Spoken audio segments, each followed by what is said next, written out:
ओम नमो भगवते वासुदेवाय। ओम नमः शिवाय। श्री पार्वती पतये नमः।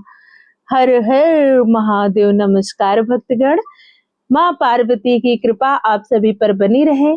आज हम श्रवण करेंगे श्रावण मास महात्म्य अध्याय 13 की पावन कथा। मैं कविता तिवारी आप सभी का अपने चैनल कविता ज्ञान गंगा में स्वागत करती हूँ। आप सभी को श्रावण मास की शिवरात्रि की हार्दिक शुभकामनाएं और कमेंट में ये जरूर बताएं कि आज शिवरात्रि के दिन भगवान भोलेनाथ का जला अभिषेक किस किस ने किया है। आज हम श्रवण करने वाले हैं शिव पुराण की आगे की कथा, जिसमें नारद जी ब्रह्मा जी से शिव जी के बारे में पूछते हैं कि वो परम शक्ति कौन सी है। तब ब्रह्मा जी उन्हें शिव जी की उत्पत्ति की कथा सुनाते हैं। तो आइए मन में भगवान भोलेनाथ का स्मरण करते हुए हम भी उस कथा का आनंद लेते हैं। ब्रह्मा जी ने कहा, हे नारद, तुम सदैव जगत के उपकार में लगे रहते हो। तुमने जगत के लोगों के हित के लिए बहुत उत्तम बात पूछी है, जिसके सुनने से मनुष्य के सब जन्मों के पाप का नाश हो जाता है। उस परम ब्रह्मा शिव तत्व का वर्णन मैं तुम्हारे लिए कर रहा हूँ। शिव तत्व का स्वरूप बहुत सुंदर और अद्भुत है। जिस समय महाप्रलय आई थी और पूरा संसार नष्ट हो गया था तथा चारों ओर सिर्फ अंधकार ही अंधकार था, आकाश व ब्रह्मांड तारों व ग्रहों से रहित होकर अंधकार में डूब गए थे। सूर्य और चंद्रमा दिखाई देने बंद हो गए थे। सभी ग्रहों और नक्षत्रों का कहीं पता नहीं चल रहा था। दिन रात अग्नि जल कुछ भी नहीं था। प्रधान आकाश और अन्य तेज भी शून्य हो गए थे।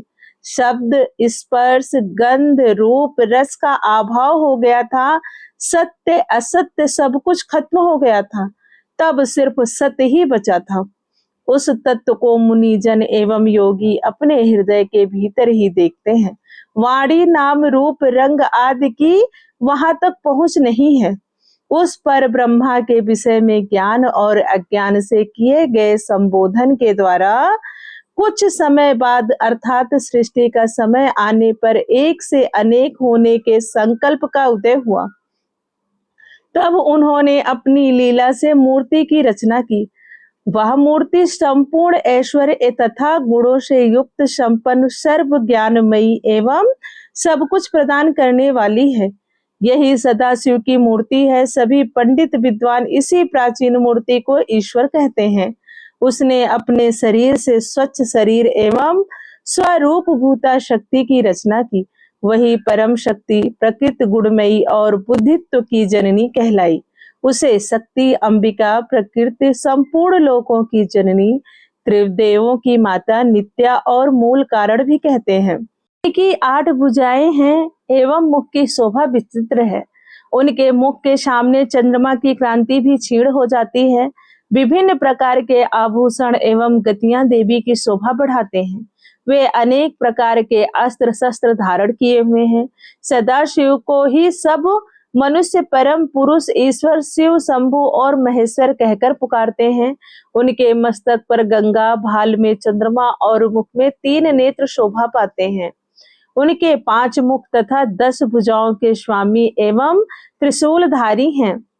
वे अपने शरीर में भस्म लगाए हैं। उन्होंने शिवलोक नामक क्षेत्र का निर्माण किया है। यह परम पावन स्थान काशी नाम से जाना जाता है। यह परम मोक्षदायक स्थान है। इस क्षेत्र में परम आनंद रूप शिव पार्वती सहित निवास करते हैं। शिव और शिवा ये प्रलय काल में भी उसी स्थान को नहीं छोड़े, इसलिए शिव जी ने इसका नाम आनंद वन रखा। एक दिन आनंद वन में घूमते समय शिव शिवा के मन में किसी दूसरे पुरुष की रचना करने की इच्छा हुई।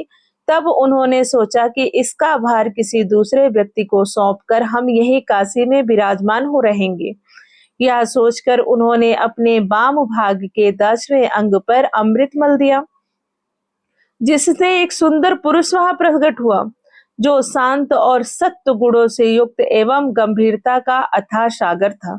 उसकी कांति इंद्रनील मणि के समान श्याम थी। उसका पूरा शरीर दिव्य शोभा से चमक रहा था तथा नेत्र कमल के समान थे। उसने हाथ जोड़कर भगवान शिव और शिवा को प्रणाम किया तथा प्रार्थना की कि मेरा नाम निश्चित कीजिए। यह सुनकर भगवान शिव हंसकर बोले, सर्वत्र व्यापक होने से तुम्हारा नाम विष्णु होगा। तुम भक्तों को सुख देने वाले होगे। तुम यही स्थिर रहकर तप करो, वही समय कार्यों का साधन है। ऐसा कहकर शिव जी ने उन्हें ज्ञान प्रदान किया तथा वहां से अंतर ध्यान हो गए। तब विष्णु जी ने 12 वर्ष तक वही दिव्य तप किया। तपस्या के कारण उनके शरीर से अनेक जलधाराएं निकलने लगी। उस जलधारा से सारा सोना आकाश व्याप्त हो गया। वह ब्रह्मा रूप जल अपने स्पर्श मात्र से पापों का नाश करने वाला था। उस जल में भगवान विष्णु ने स्वयं शयन किया। नार अर्थात जल में निवास करने के कारण वे नारायण कहलाए। तभी से उन महात्मा से सब तत्वों की उत्पत्ति हुई। पहले प्रकृति से महान और उनसे 3 गुण उत्पन्न हुए तथा उनसे अहंकार उत्पन्न हुआ। उनसे शब्द, स्पर्श, रूप, रस और गंध एवं 5 भूत प्रकट हुए। उनसे ज्ञानेन्द्रिया एवं कामेंद्रियां बनी। उन समय एकाकार 24 तत्व प्रकृति से प्रकट हुए एवं उनको ग्रहण करके परम पुरुष नारायण भगवान शिव जी की इच्छा से जल में सो गए। ब्रह्मा जी कहते हैं, देवर्षि, जब नारायण जल में शयन करने लगे तब शिव जी की इच्छा से विष्णु जी की नाभि से एक बहुत बड़ा कमल प्रकट हुआ। उसमें असंख्य नाद दंड थे।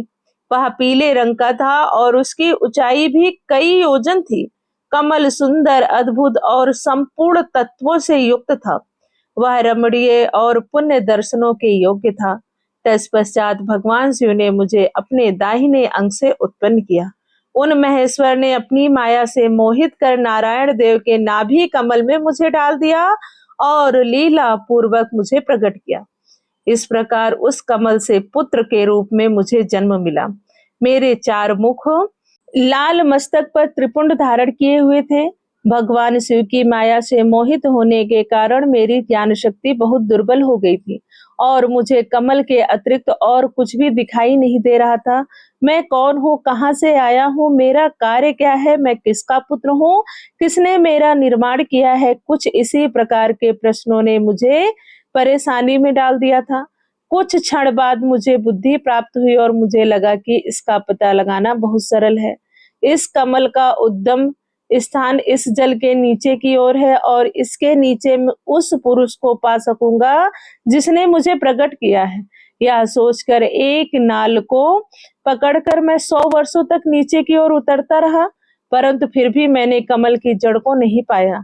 इसलिए मैंने पुनः ऊपर की ओर बढ़ने लगा। बहुत ऊपर जाने पर कमल कोश के नहीं पा सका। तब मैं और अधिक परेशान हो गया। उसी समय भगवान शिव की इच्छा से मंगलमयी आकाशवाणी प्रकट हुई। उस वाणी ने कहा, तपस्या करो। उस आकाशवाणी को सुनकर अपने पिता का दर्शन करने हेतु मैंने तपस्या करना आरंभ किया और 12 वर्ष तक घोर तपस्या की। तब 4 भुजाधारी सुंदर नेत्रों से सुशोभित भगवान विष्णु प्रकट हुए। उन्होंने हाथ में चक्र, शंख, गदा और पद्म धारण कर रखे थे। उनका शरीर श्याम कांति से सुशोभित था। उनके मस्तक पर मुकुट विराजमान था तथा उन्होंने पीतांबर वस्त्र और बहुत से आभूषण धारण किए हुए थे। वे करोड़ों कामदेव के समान मनोहर दिखाई दे रहे थे और सांवली व सुनहरी आभा से सुशोभित थे। उन्हें देखकर मुझे बहुत हर्ष एवं आश्चर्य हुआ। भगवान शिव की लीला से हम दोनों में विवाद छिड़ गया। हम में बड़ा कौन है? उसी समय हम दोनों के बीच एक ज्योतिर्मय लिंग प्रकट हुआ। हमने उसका पता लगाने का निश्चय किया। मैंने ऊपर की ओर, विष्णु जी ने नीचे की ओर उस स्तंभ के आरंभ और अंत का पता लगाने के लिए चलना आरंभ किया, परंतु हम दोनों को उस स्तंभ का कोई छोर नहीं मिला। थककर हम दोनों ने अपने उसी स्थान पर आ गए। हम दोनों ही शिव जी की माया से मोहित थे।